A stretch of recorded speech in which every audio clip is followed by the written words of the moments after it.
20/1/2026 ಅಂದರೆ ಇಂದು ಹೈಕೋರ್ಟಲ್ಲಿ 56% ಮೀಸಲಾತಿ ವಿಚಾರವಾಗಿ ಹಿಯರಿಂಗ್ ಇತ್ತು. ಹೈಕೋರ್ಟ್ ಭಾಳ ಸ್ಪಷ್ಟವಾಗಿ ಹೇಳಿದೆ ನೋಡಿ, 56% ಅಡಿಯಲ್ಲಿ ನೀವು ಆ ಒಂದು ಮೀಸಲಾತಿ ಅಡಿಯಲ್ಲಿ ನೇಮಕಾತಿ ಮಾಡೋಂಗಿಲ್ಲ ಅಂತ ಹೇಳಿದ್ದಾರೆ.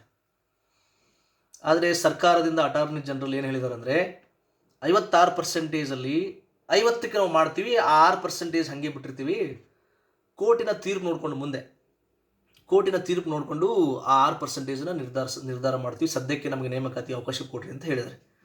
ಬಟ್ ಕೋರ್ಟ್ ಏನು ಹೇಳಿದೆ, ನೀವು 50% ಮಾಡಿ, ಹಳೇದು 50% ಇತ್ತಲ್ಲ ಹಿಂದೆ, ಅದರ ಪ್ರಕಾರ ಮಾಡಿಲ್ಲ, ನಮ್ದೇನು ಅಭ್ಯಂತರ ಇಲ್ಲ ಅಂತ ಹೈಕೋರ್ಟ್ ಹೇಳಿದೆ. ಅದಕ್ಕೆ ಅಟಾರ್ನಿ ಜನರಲ್ ಇಲ್ಲ ನಾವೀಗೆಲ್ಲ ಮಾಡಿಬಿಟ್ಟಿದ್ವಿ, 56ಕ್ಕೆ 56ರಲ್ಲಿ 50ಕ್ಕೆ ಅವಕಾಶ ಕೊಡಿ, 6 ಹಾಗೆ ಅದನ್ನು ಸೈಡಿಗೆ ಇಟ್ಟಿರ್ತೀವಿ ಅಂದಾಗ ಹೈಕೋರ್ಟ್ ಏನು ಹೇಳಿದೆ, ನೋಡೋಣ ಸರ್ಕಾರದಿಂದ ಒಂದು ಅಫಿಡವಿಟ್ ಸಲ್ಲಿಸಿ ಅದನ್ನು ಪರಿಶೀಲಿಸಲಾಗುವುದು ಅಂತ ಹೇಳಿದೆ. ಪರಿಶೀಲಿಸಲಾಗುವುದು, ಇನ್ನೂ ಜಜ್ಮೆಂಟ್ ಅಂದರೆ 56 ಒಪ್ಪಿಗೆ ಸಿಕ್ಕಿಲ್ಲ ಅಂತ ಅರ್ಥ. ಸ್ಪಷ್ಟವಾಗಿ 56% ಒಪ್ಪಿಗೆ ಇಲ್ಲ. 56ರಲ್ಲಿ 50 ಮಾಡ್ತೀನಿ ಅಂದರೆ ಸದ್ಯಕ್ಕೆ ಪರ್ಮಿಷನ್ ಇಲ್ಲ. ಮುಂದಿನ ದಿನಗಳಲ್ಲಿ ಕೋರ್ಟ್ ಅದಕ್ಕೆ ಅವಕಾಶ ಕೊಟ್ಟರೆ ಕೊಡ್ಬೋದು. ಅದಕ್ಕೆ ಮತ್ತೇನು ಹೇಳಿದೆ ಹೈಕೋರ್ಟು, ಫೆಬ್ರವರಿ 12ಕ್ಕೆ ಮತ್ತೆ ವಾಪಸ್ ಹಿಯರಿಂಗ್ ಇದೆ ಅಂತ ಹೇಳಿದೆ. ಅಷ್ಟರಲ್ಲೇ ಈ ಮಧ್ಯಪ್ರದೇಶ, ಛತ್ತೀಸ್ಗಢ ವಿಚಾರಗಳು ಸುಪ್ರೀಂ ಕೋರ್ಟಲ್ಲಿ ತೀರ್ಪು ಬರುತ್ತೆ. ಅಲ್ಲಿ ಬರುತ್ತಿಲ್ಲ ಗೊತ್ತಿಲ್ಲ, ಅದು ಮತ್ತೆ ಅವರು ಮುಂದೆ ಹಾಕ್ಬೋದು, ಹಿಯರಿಂಗ್ ಭಾಳ ಮುಂದೆ ಹೋಗ್ತವೆ. ಈ ಕೋರ್ಟಲ್ಲಿ ವಿಚಾರಗಳು ಬೇಗ ಬಗೆಹರಿಯಲ್ಲ. ಸೊ ಅದು ನೋಡ್ಕೊಂಡು ಸುಪ್ರೀಂ ಕೋರ್ಟ್ನ ತೀರ್ಪು ನೋಡಿಕೊಂಡು ಮತ್ತೆ ಮುಂದೆ ನೋಡೋಣ ಅಂತ ಹೇಳಿದೆ. ಸದ್ಯಕ್ಕೆ ಇವತ್ತು ಏನು ನಡೀತು, 20/1/2026 ಹೈಕೋರ್ಟಲ್ಲಿ ಏನು ನಡೀತು ಅಂತ ನಾನು ನಿಮಗೆ ಮಾಹಿತಿ ಕೊಟ್ಟಿನಿ. ಇದಕ್ಕೆ ಸಂಬಂಧಪಟ್ಟ ಒಂದು 2-3 ಮಾತಾಡೋದಾದ್ರೆ, ಭಾಳ ಜನ ನೀವು ಮೆಸೇಜ್ ಮಾಡಿದ್ರಿ, ಕಮೆಂಟ್ ಹಾಕಿದ್ರಿ, ನೋಡಿದ್ದೀನಿ. ಯಾಕಂದರೆ ಭಾಳ ಫ್ರಸ್ಟ್ರೇಷನ್ ಇದೆ, ಭಾಳಷ್ಟು ಹತಾಶೆ ಇದೆ. ಈ ಸ್ಥಾನದಲ್ಲಿ ಯಾರಿದ್ರು ಕೂಡ ಯಾರಿಗಾದ್ರೂ ಹತಾಶೆ ಆಗೇ ಆಗುತ್ತೆ. 100% ನೇಮಕಾತಿಗಳು ಆಗಲ್ಲ ಅಂತಲೂ ಅನ್ಕೋಬೇಡಿ. ನಂಬಿಕೆ 100 ಏನೋ ನೋಟಿಫಿಕೇಶನ್ಗಳು ಮುಂದಿನ ದಿನಗಳಲ್ಲಿ ಆಗಲ್ಲ ಅಂತ ಅನ್ಕೋಬೇಡಿ. ಆಮೇಲೆ 100% ನಂಬ್ಕೊಂಡು ಇರಬೇಡಿ. ಇದರರ್ಥ ಸಾಧ್ಯ ಆದಷ್ಟು ಸೆಂಟ್ರಲ್ ಗೌರ್ಮೆಂಟ್ ಎಕ್ಸಾಮ್ಸು ಬರೀರಿ. ಈಗ ಏನಾಗಿದೆ, ಕಾಂಪ್ಲೆಕ್ಸ್ ಆಗಿಬಿಟ್ಟಿದೆ ಭಾಳ. ಈಗ ಈ ಕಡೆ ರಾಜ್ಯಪಾಲರು ಆ ಮಸೂದೆನ ಹಿಡಿದಿದ್ದಾರೆ, ವಾಪಸ್ ಕಳಿಸಿದ್ದಾರೆ. ಆಮೇಲೆ ಅಲ್ಲಿ 9th ಶೆಡ್ಯೂಲ್ ಸೇರಿಸ್ಬೇಕಂತ ಕೇಂದ್ರಕ್ಕೆ ಶಿಫಾರಸು ಮಾಡಿದ್ದಾರೆ, 9ನೇ ಅನುಸೂಚಿಗೆ ಸೇರಿಸ್ಬೇಕಂತ ಅಲ್ಲಿ ಕೆಲಸ ಆಗಿಲ್ಲ. 50% ಮಾಡಿದರೆ ಏನೂ ಸಮಸ್ಯೆ ಇರಲಿಲ್ಲ. ಒಳ ಮೀಸಲಾತಿ 50% ಮಾಡಿದ್ರೆ ಒಳ ಮೀಸಲಾತಿ 15% ಮಾಡಬೇಕಾಗಿತ್ತು. ಈಗ ಏನಾಗ್ಬಿಟ್ಟಿದೆ, 17%ಗೆ ಒಳ ಮೀಸಲಾತಿ ಮಾಡಿದ್ದಾರೆ, ಮತ್ತು ST ಸಮುದಾಯಕ್ಕೆ 4 ಹೆಚ್ಚಿಗೆ ಕೊಟ್ಟಿದ್ದಾರೆ. ಸದ್ಯಕ್ಕೆ ಅದು ಮೇಲ್ನೋಟಕ್ಕೆ ಭಾಳ ಸಮಸ್ಯೆ ಕಾಣ್ತಾ ಇದೆ. ಇದನ್ನು ರಾಜ್ಯ ಸರ್ಕಾರ ಹೆಂಗೆ ಬಗೆಹರಿಸುತ್ತೋ ಗೊತ್ತಿಲ್ಲ.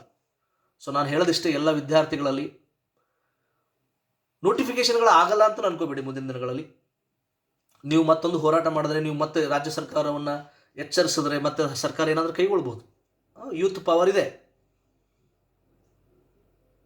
ನೋಟಿಫಿಕೇಶನ್ಗಳು ಆಗಲ್ಲ ಅಂತಲೂ ತಪ್ಪು, 100% ನಂಬ್ಕೊಂಡು ಕುಂದ್ರೋದು ತಪ್ಪು. ಅಲ್ಟರ್ನೇಟಿವ್ ಏನಾದರೂ ಮಾಡ್ಕೊಳ್ಳಿ. ಯಾಕಂದರೆ ಈ ವಿಡಿಯೋ ಮಾಡೋಕ್ಕೆ ನನಗೆ ಮನಸ್ಸೇ ಇರಲಿಲ್ಲ, ಬಟ್ ಆದರೂ ಅನಿವಾರ್ಯವಾಗಿ ನಾನು ಹೇಳಬೇಕಾಗಿದೆ. ಯಾಕಂದರೆ ಭಾಳ ಜನ ಮೆಸೇಜ್ ಮಾಡ್ತಿದ್ರು, ಭಾಳ ಜನ ಕಾಲ್ ಮಾಡ್ತಾಯಿದ್ರು, ಸರ್ ಇವತ್ತಿದು ಏನಾಯ್ತು ಹೇಳ್ರಿ ಅಂತ.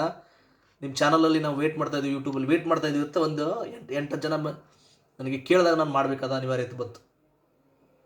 ಖುಷಿ ಪಡುವಂಥ ವಿಚಾರ ಏನಿಲ್ಲ. ಇವತ್ತಿನ ಹಿಯರಿಂಗಲ್ಲಿ ನಾವು ಖುಷಿ ಪಡುವಂಥ ವಿಚಾರ ಏನೂ ಇಲ್ಲ, ಸ್ವಚ್ಛ ಹೇಳ್ಬಿಡ್ತೇನೆ. ಆ ವಿಚಾರ ತಿಳ್ಕೊಂಡಾಗ ಆದಷ್ಟು ಬೇಜಾರಿದೆ. ಆದರೂ ಕೂಡ ಮುಂದಿನ ದಿನಗಳಲ್ಲಿ ನೇಮಕಾತಿ ಮಾಡಿಸೋ ತಾಕತ್ತು ನಿಮಗಿದೆ, ಸ್ಟೂಡೆಂಟ್ಸ್ ಕೈಯಲ್ಲಿದೆ. ನೀವು ಮನಸ್ಸು ಮಾಡ್ಬೋದು. ಸಾಧ್ಯ ಆದಷ್ಟು ಏನಾದರೂ ಆಲ್ಟರ್ನೇಟಿವ್ ಹುಡ್ಕೊಳ್ಳಿ. ಕೇಂದ್ರ ಸರ್ಕಾರದ ಎಕ್ಸಾಮ್ ಬರೀರಿ, ಮತ್ತು ಬೇರೆ ಏನಾದರೂ ಆಲ್ಟರ್ನೇಟಿವ್ ಮಾಡ್ಕೊಳ್ಳಿ. ಇಷ್ಟು ಮಾಡಿಕೊಂಡು ನೀವು ಸರಿಯಾಗಿ ಓದಿ, ಆಯಿತಾ? ಭರವಸೆ ಇಟ್ಕೊಳ್ಳಿ. ಮುಂದಿನ ದಿನಗಳಲ್ಲಿ ಆದಷ್ಟು ನೋಟಿಫಿಕೇಷನ್ಗಳು ಆಗುತ್ತೆ ಅನ್ನೋದು ಭರವಸೆ ಕಳ್ಕೊಳ್ಳೋದು ಬೇಡ ಅಂತ ನಾನು ಹೇಳ್ತೀನಿ. ಸೊ ವೇಟ್ ಮಾಡೋಣ. ಮತ್ತು ರಾಜ್ಯ ಸರ್ಕಾರ ಅಫಿಡವಿಟ್ ಸಲ್ಲಿಸಲಿ, ಆದಷ್ಟು ಹೈಕೋರ್ಟ್ ಇದಕ್ಕೆ ಅವಕಾಶ ಕೊಡಲಿ. ಒಟ್ಟು ಏನಾರೇ ಮಾಡಿ ನೀವು, ನಮ್ಮದು ಉದ್ದೇಶ ಇಷ್ಟೇ, ನೀವು 50%ಗಾದರೂ ಮಾಡ್ಕೊಳ್ಳಿ, 56ಗಾದ್ರೂ ಮಾಡ್ಕೊಳ್ಳಿ, ನಮ್ದೇನು ಅಭ್ಯಂತರ ಇಲ್ಲ. ಆದರೆ ಅಭ್ಯಂತರ ಇಷ್ಟೇ, ನೋಟಿಫಿಕೇಷನ್ಗಳಾಗಲಿ. 2 ವರ್ಷದಿಂದ ನೋಟಿಫಿಕೇಷನ್ಗಳಿಲ್ಲ. ಈ ಸರ್ಕಾರ ಬಂದಾಗಿಂದ ಸುಮಾರು ಒಂದು 3-4 ಸಾವಿರ 5 ಸಾವಿರ ಅಷ್ಟೇ ತುಂಬಿದ್ದಾರೆ. ಎಷ್ಟು ಬಿಟ್ಟರೆ ಮತ್ತೆ ತುಂಬಿಲ್ಲ. 2,70,000 ಖಾಲಿ ಇದೆ. ಅದರಲ್ಲಿ 4-5 ಸಾವಿರ ತುಂಬಿದ್ರೆ ಏನದು, ಎಷ್ಟು? ನೀವು ಒಂದು 10% ತುಂಬಿಲ್ಲ. ಸೊ ಹೀಗಾಗಿ ಆದಷ್ಟು ಬೇಗ ನೋಟಿಫಿಕೇಷನ್ಗಳಾಗಲಿ. ಮತ್ತು ಮುಂದೆ ಏನಾದರೂ ಕೋರ್ಟಲ್ಲಿ ಆದಷ್ಟು ಪಾಸಿಟಿವ್ ನ್ಯೂಸ್ ಬರಲಿ ಅಂತ ನಾನು ಆಶಿಸ್ತೀನಿ. Thank you.